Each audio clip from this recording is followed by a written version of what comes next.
So this is Chelsey and Bryce. They took our Spring Friday class, and this is baby Brody. Chelsey was also induced. Yeah, that's about it. It went pretty good, better than we thought. We went into the hospital on Tuesday. They called us and told us that they were too busy, and so that we shouldn't come in at 8 when we were scheduled. And then they called us back at like 7:45, like, we have a room for you. And I'm like, oh goodness. Give us a little while, because then we weren't planning on going for a few hours. So, and then we got there, and they ended up putting in the prostaglandins at about 10 o'clock at night. And then I had to be on the fetal monitors the whole time with the prostaglandins. And so they ended up, well, I fell asleep and then ended up waking up at like 1:30 in the morning because I was having cramping, and then the cramping continued, but I started getting contractions in between. And then it fell out at like 3:30 in the morning because we didn't have a gel. We had being and some Like an insert, or? Yeah, it was an insert. And so it fell out at about 3:30 in the morning, and so we had to get a new one ordered. And then so when it was out, we went walking because I was still having contractions, so we wanted to keep the contractions going. And so we got to walk for about a half hour, and then they ended up putting a new one in around 4:30, and then the contractions continued pretty regularly. Didn't really go back to sleep. Oh wow! So that was good. Not for Bryce though, because he woke up at like 2:30. That was rough, man. Now, did your mom end up going to the hospital to help you guys, or did you guys do it Yeah, on your my own? mom ended up coming in the morning. Okay. And so they went to pull out the second one at 10 o'clock after the 12 hours, and they found out that it wasn't in there. They couldn't find it, and they're like, are you sure it didn't fall out again? And I was like, no, I don't think so, because I've been having contractions regularly this whole time, and I didn't remember seeing it when I went to the bathroom or anything. So but then so then they had to take like a little video thingy and go and look for it, and they couldn't find it. And so, and my cervix was tilted backwards, and so every time they went up there, they had to like really dig and find a nurse with really long fingers, and it was just a pain. But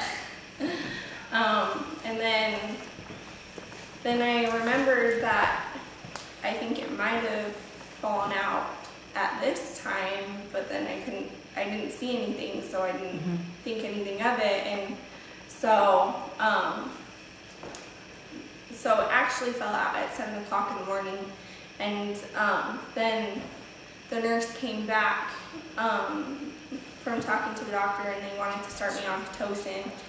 And I'm like, well, I'm still having contractions, and I've been having contractions for 3 hours without it in, so I just want to continue doing what I'm doing and seeing how my labor was progressing, because the contractions were about 5 to 7 minutes apart, so like they weren't like really far apart at all, so that was good.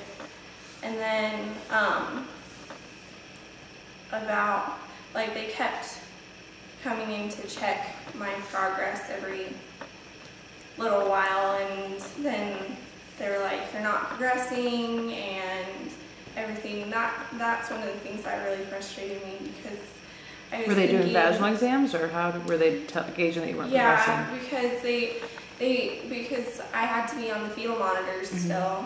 They wouldn't let me get off of them, and so they were saying that my contractions were too far apart to get the baby out, and I was just sitting there thinking, you know what, I'm actually in labor on my own now, and if I was laboring at home, then it would be normal. You're just expecting me to labor because they wanted me at 3 minutes apart, and I'm like, well, 3 minutes apart is really active labor, almost to transition, and I'm like, if I was laboring on my own, then this would be totally normal. And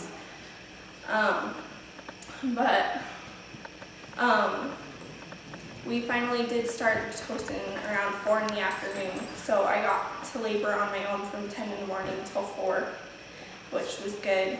And Yeah, the nurses were pretty. yeah, they were good really, with us. They let us wait longer whenever we needed to. even though they weren't supposed to, or the doctor didn't want them to. And so then I started, and they, instead of bumping the Pitocin up every half hour like they're supposed to, they were just keeping it at a 2 for 2 hours, and then they bumped it up to a 4, and then a 6, and then finally an 8. And so when we were laboring, like we did get to do more movement than, like even though we were on the fetal monitor, we still got to use the birthing ball, and I could still walk around in my room, just by the little cords and everything like that. And we got to try quite a few different laboring positions. They didn't like some of them because the fetal monitors weren't picking up good enough, so then I had to change. But then when what was good is that they didn't check me, in like for a long time. They're like, just tell us when you want to be checked again. Which was really nice, because I'm like, I don't want to be checked. I don't want to know. I don't want to know that I'm not progressing and that I'm only at 4 centimeters over and over and over again. And so when they finally did check again, it was about 10 o'clock at night, and they're like, Dr. Hughes really wants to know where you're at, just so that he can see how you're progressing and everything like that, so we need to check you again. And I'm like, fine, whatever. But I'd been talking to Bryce earlier, and I was like I feel like I'm starting to go into transition, like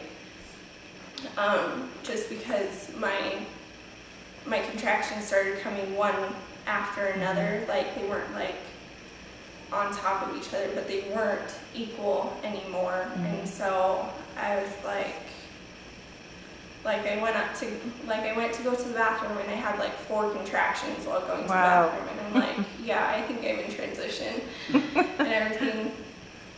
And so then when they checked me, I was 7 centimeters. So they were happy that I was progressing that far. And so they're like, we're not going to bump the Pitocin up again and everything. But what was bad was that my heart rate kept, like, it was really high. And so then they had to start me on magnesium sulfate for my blood pressure, just so that I wouldn't go into a seizure or something like that, is what they were talking about. So then I was on magnesium sulfate to help keep my blood pressure down, and that's like a muscle relaxant. And so like within the hour they checked again, and I was 9.5 centimeters. So